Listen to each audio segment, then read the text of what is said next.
Kita tunjukkan kesalehan, kita tunjukkan kebaikan di tengah-tengah masyarakat, sehingga keberadaan kita bermanfaat bagi orang lain. Assalamualaikum warahmatullahi wabarakatuh. Alhamdulillahi rabbil alamin, alladzi an'amana bi ni'matil iman wal islam. Asyhadu an la ilaha illallah wahdahu la syarikalah wa asyhadu anna Muhammadan abduhu wa rasuluh sayyidul anam, amma ba'd. Saudaraku kaum muslimin yang dimuliakan Allah, menjadi soleh itu harus kita wujudkan ruang lingkupnya. Karenanya pada kesempatan ini kita akan membahas ada setidaknya tiga ruang lingkup kesolehan. Yang pertama adalah kesolehan pribadi. Kesolehan pribadi berarti setiap kita harus memenuhi diri kita dengan sifat-sifat yang mulia. Itu namanya kesolehan pribadi. Sifat-sifat mulia yang harus ada pada diri kita itu harus kita wujudkan. Kita harus jujur, kita harus sabar, kita harus ikhlas, dan seterusnya. Itu namanya kesolehan pribadi. Maka pangkalnya adalah kejujuran, sehingga disebutkan alaikum bisidqi, wajib atas kamu berlaku jujur, berlaku benar. Fa inna sidqa yahdi ilal birri, karena kebenaran itu menghantarkan kamu, membimbing kamu kepada kebaikan. Wa innal birra yahdi ilal jannah, dan kebaikan itu akan menghantarkan kamu kepada surga. Maka kita koleksi sifat-sifat mulia di dalam diri kita. Apa yang mulia tanamkan ke dalam diri kita. Itu namanya kesolehan pribadi. Kita menjadi baik dan kita berusaha untuk hidup bersama orang-orang yang baik, berjamaah dengan orang-orang yang baik. Maka Allah berfirman pada surat At-Taubah ayat 119, ya ayyuhallazina amanu taqullaha wa kunu ma'as shadiqin. Hai orang-orang yang beriman, bertakwalah kamu kepada Allah dan menjadilah kamu, bergabunglah kamu bersama dengan orang-orang yang siddiq, bersama orang-orang yang benar. Kalau orang banyak yang tidak punya sifat mulia, itu urusan mereka. Kita berusaha memiliki sifat-sifat yang mulia. Karena kita punya sikap. Jangan orang baik kita baik, orang brengsek kita brengsek, tidak. Orang baik kita baik, orang buruk kita tidak ikut keburukan itu. Ini namanya bukan pengekor. La takunu imma'ah, jangan kamu jadi pengekor. In ahsanan nas ahsan, kalau orang berbuat baik saya juga berbuat baik. Wa in zalamu zalamna, kalau orang berbuat buruk, berbuat zalim saya juga begitu. Tidak. Walakin wattinu anfusakum, kuatkan dirimu. In ahsanan nas ahsan, kalau orang baik saya baik. Wa in zalamu alla tazlimu, kalau orang zalim saya tidak. Punya prinsip. Nah, itu namanya kesolehan pribadi. Yang kedua adalah kesolehan keluarga. Kesolehan pada keluarga. Maka setiap kita harus berlaku sebaik mungkin kepada keluarga.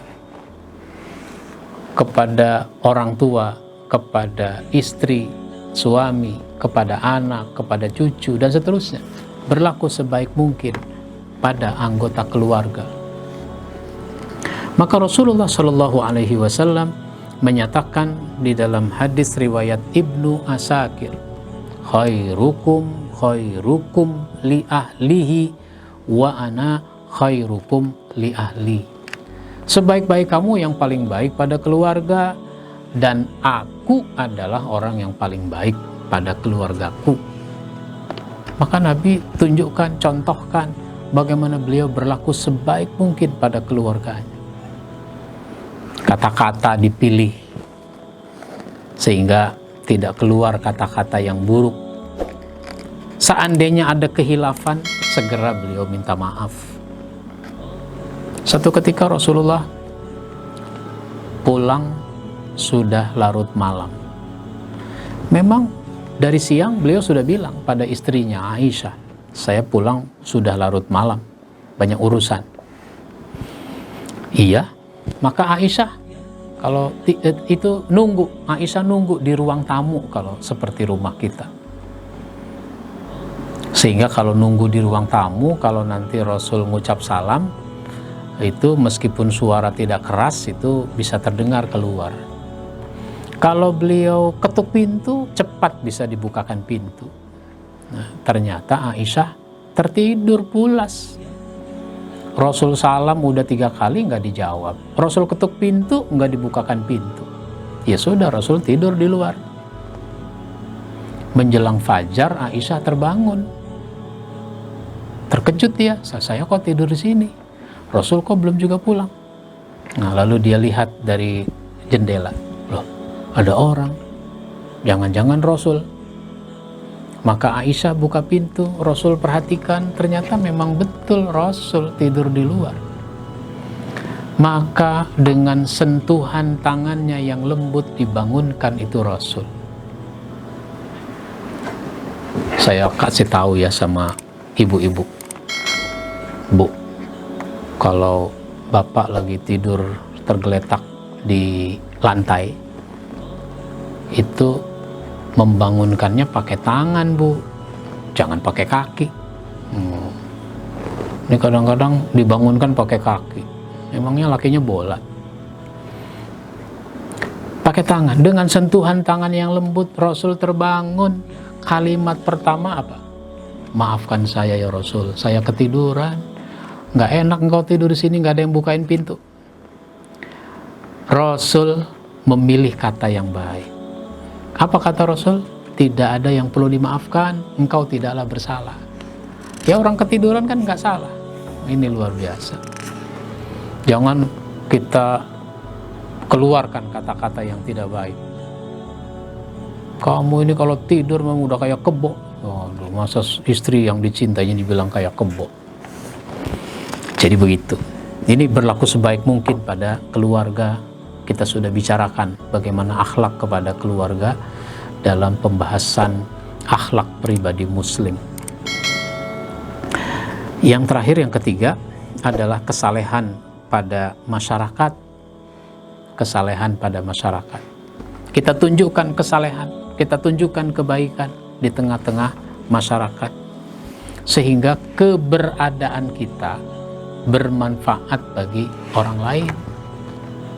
Makanya kata Nabi dalam hadis riwayat Qudai dari Jabir disebutkan khairun nas anfa'uhum linnas. Sebaik-baik orang adalah yang paling bermanfaat bagi orang lain. Jadilah kita menjadi orang yang bermanfaat bagi banyak orang. Manfaat apa? Manfaat apa saja yang ada pada diri kita. Kita punya apa? Kita punya tenaga. Kita punya kaki, kita punya tangan, kita punya tenaga. Bagaimana ini bermanfaat tenaga kita? Nah, itu ada wanita di zaman Nabi berkulit hitam, namanya Mahjanah. Oh, itu ketika dia tidak nampak di masjid sudah 3 hari, Nabi tanya, kemana dia? Ya Rasul, dia sudah meninggal. Rasul terkejut dia meninggal, karena nggak ada yang memberitahu. Kenapa saya nggak dikasih tahu?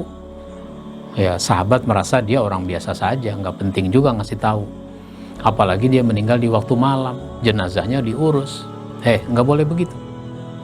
Di mana kuburannya? Nabi minta tunjukkan kuburannya. Nabi sholat di atas kuburannya, sholat gaib. Kok Rasul begitu merasa kehilangan? Ya karena dia bermanfaat dengan tenaganya. Apa? Dia suka membersihkan masjid. Nabi kalau datang ke masjid mesti melihat dia. Kenapa? Dia sedang bersih-bersih masjid. Itu namanya manfaat dengan tenaga. Manfaat dengan bicara. Nah, kita ini ngomonglah yang bermanfaat. Sehingga kita mungkin memberi inspirasi dari omongan kita, memberi ilmu dari omongan kita. Kita punya kemampuan menulis, bermanfaatlah dengan menulis. Kita punya kemampuan berpikir, keluarkanlah ide-ide, gagasan-gagasan yang bagus. Dengan kata lain, apa saja yang ada pada diri kita, apalagi kita mengemban amanah misalnya, jadi ketua RT, jadi ketua RW, apalagi jadi gubernur, jadi presiden, mestinya ini membawa manfaat bagi banyak orang. Negara, lingkungan semakin baik karena kita gubernurnya, karena kita presidennya, gitu. Jangan sampai makin rusak, makin gak karu-karuan, lalu meninggalkan masalah buat generasi yang akan datang. Bahkan bisa jadi 1-2 generasi gak selesai. Na'udzubillah. Jadi orang soleh itu, dia menunjukkan kesolehan dalam kehidupan masyarakat sehingga dia bermanfaat. Apa saja, dengan apa saja yang kita miliki, bagaimana dia membawa manfaat bagi banyak orang. Begitulah ruang lingkup kesolehan, soleh secara pribadi, soleh dalam kehidupan keluarga, soleh dalam kehidupan masyarakat. Mudah-mudahan bermanfaat apa yang kita bahas. Insya Allah nanti kita sambung pada tema berikutnya. Kita akhiri. Wabillahi taufiq wal hidayah. Wassalamualaikum warahmatullahi wabarakatuh.